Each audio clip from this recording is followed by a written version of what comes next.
menyebutkan tentang dosa besar ini selalu diikuti dengan ancaman. Sebagaimana Imam Zahabi rahimahullah sebutkan dalam buku beliau, dosa-dosa besar itu selalu diikuti dengan ancaman. Laknat, murka Allah, siksa kubur, siksa neraka. Ya. A'udzu billahi minasy syaithanir rajim. Innal hasanat yudhibnas sayyi'at. Sesungguhnya semua perbuatan amal saleh itu bisa menghilangkan dosa-dosa, maksudnya dosa-dosa kecil. Seperti orang berwudu, sholat sunnah, sholat wajib pun. Semua amal saleh ini bisa membersihkan dosa-dosa kecil. Makanya Nabi SAW juga mengatakan dalam hadis sahih, wa atbi'is sayyi'atal hasanata tamhuha. Ikutkanlah selalu dosa itu, atau dosa-dosa itu bila diikutkan dengan amal saleh maka akan membersihkannya. Maksudnya dosa-dosa kecil. Tapi kita kalau bicara tentang taubat, kita bicara tentang dosa besar. Mungkin teman-teman harus bisa memiliki pemahaman dulu di awal pembukaan materi kita, teman-teman sekalian.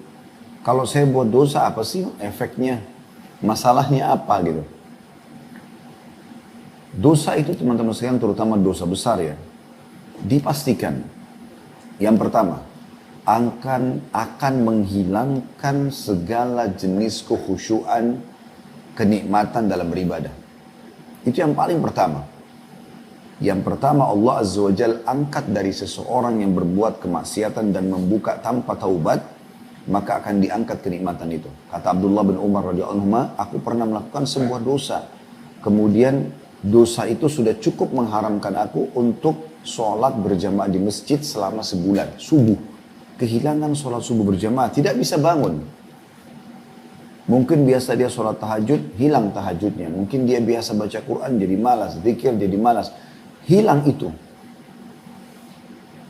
Berarti pemahaman dari poin pertama ini teman-teman sekalian, artinya kalau Anda tidak melakukan dosa-dosa besar itu, dipastikan Anda akan sangat merasa nikmat dengan sholat Anda, dengan baca Quran, dengan berzikir, dengan bersedekah.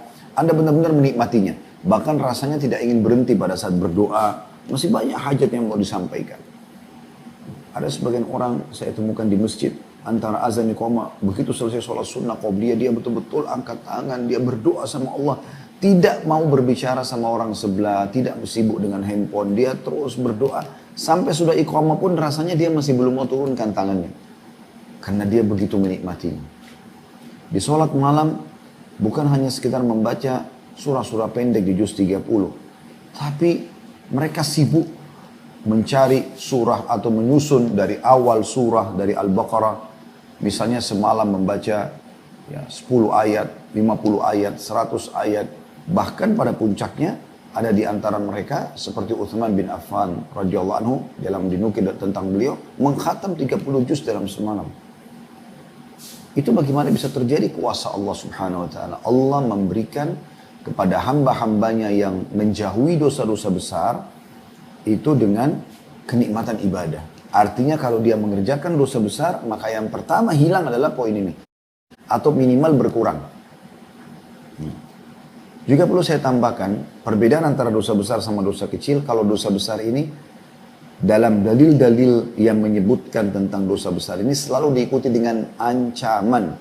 Sebagaimana Imam Zahabi rahimahullah sebutkan dalam buku beliau, Al-Kabair, tentang dosa-dosa besar. Beliau mengatakan, dosa-dosa besar itu selalu diikuti dengan ancaman. Laknat, murka Allah, siksa kubur, siksa neraka. Ya. Ini semua berarti dosa-dosa besar. Kalau dosa kecil, larangan tapi tidak diikuti dengan ancaman yang berat seperti itu. Tentu ini ada bahasan tersendiri. Teman-teman bisa nonton insya Allah di materi kami tentang dosa-dosa besar. Karena kalau kita tumpukin semua pada kesempatan ini, maka tidak akan cukup 1 jam ke depan. Tapi kita coba akan ringkaskan insya Allah apa solusi terbaik setelah orang berbuat dosa besar itu.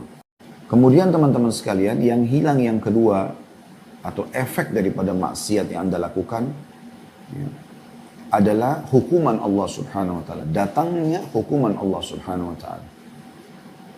Apapun yang Anda rasakan dari hal-hal yang tidak nyaman, gangguan orang, penyakit yang datang atau apa saja, maka pastikan teman-teman dari dosa-dosa yang kita lakukan. Muhasabah saja sendiri. Tidak ada demi Allah ketentraman jiwa yang bisa dirasakan atau yang bisa dijangkau sampai klimaksnya itu dibandingkan dengan orang yang menjauhi dosa besar. Dia akan merasakan kenikmatan pada saat makan, pada saat biologis yang halal, pada saat tidur, pada saat jalan, tidak ada beban. Karena dosa itu menjadi beban. Misal seseorang pernah mencuri uang kantor, 1 juta saja misalnya, dia selewengkan. Maka setiap kali dia mendengar ada ucapan 1 juta di kantor, dia ketakutan sendiri. Setiap kali dia lewat di sebuah hotel yang dia pernah berzina, dia ketakutan sendiri. Setiap kali apa saja ya, yang berhubungan dengan dosa yang pernah dia lakukan, maka akan muncul ketakutan-ketakutan. Tidak ada ketentraman jiwa. Tapi orang yang tidak melakukan dosa, dia tidak ada beban. Hidupnya akan tentram. Dan ini untuk mendapatkan ketentraman jiwa teman-teman, harganya mahal sekali. Waktu Ibnu Taimiyah rahimahullah di penjara, maka beliau tersenyum, beliau ibadah, seakan-akan bukan di penjara. Beliau sangat menikmatinya.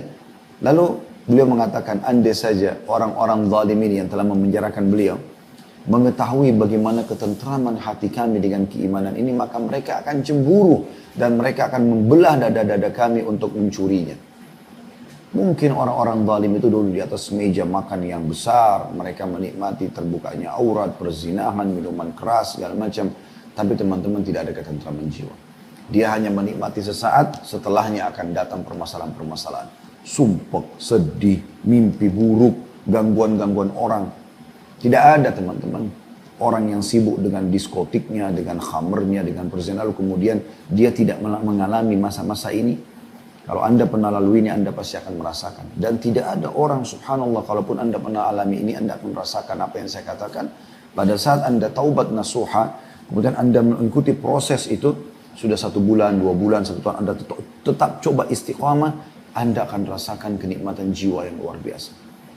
Luar biasa kenikmatan jiwa yang Anda rasakan, yang tidak bisa dinilai. Tidak ada dokter manusia yang mampu memberikan itu. Allahu ala Muhammad